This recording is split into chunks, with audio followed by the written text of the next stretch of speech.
Hey, Steve here with Steve's Cool Stuff. Today I just want to do a top 5 video of 80s and 90s Christian rock bands I think are underrated. And to you, you might think, hey, I've known these guys forever, or they were big and this and that. Well, I didn't find out about them until later in life.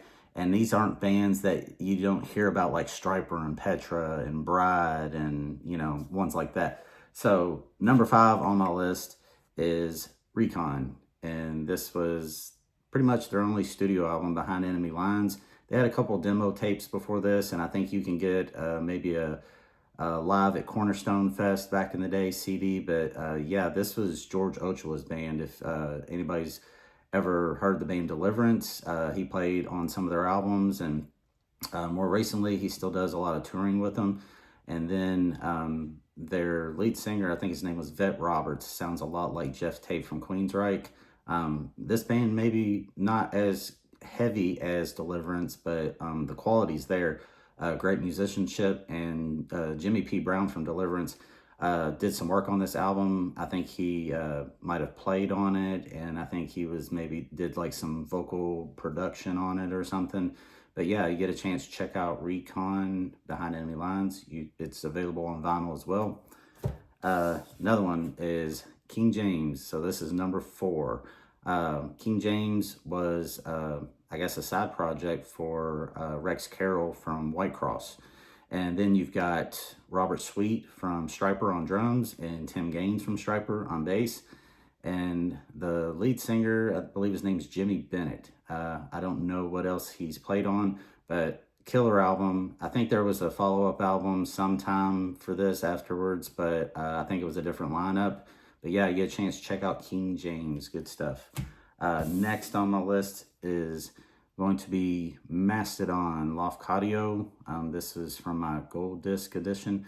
Yeah, so this was Mastodon's second album.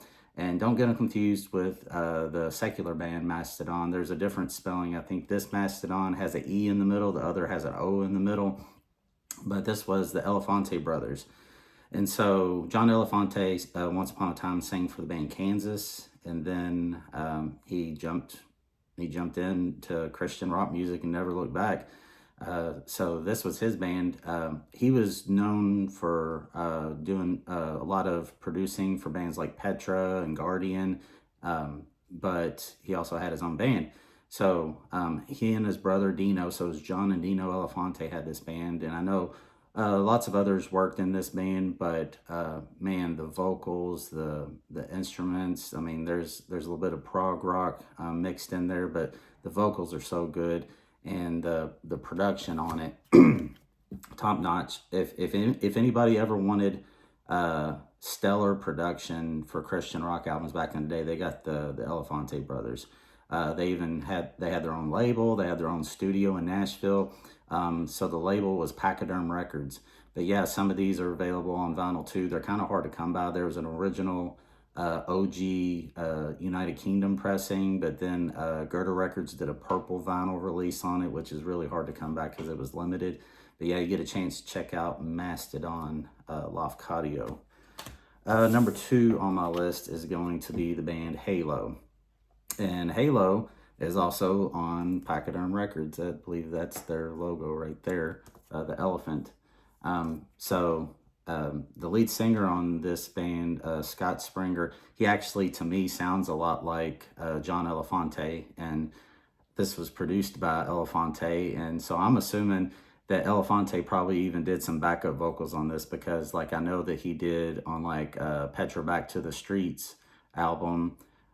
So I just think a lot of times when he worked with these bands, he kind of helped them out with that. But yeah, just great band. And I actually got a copy of their demos not too long ago that was put out by Gerda Records. I think it's called Life Goes On. And so this album came out in like 1989, I think. It's either 89 or 90.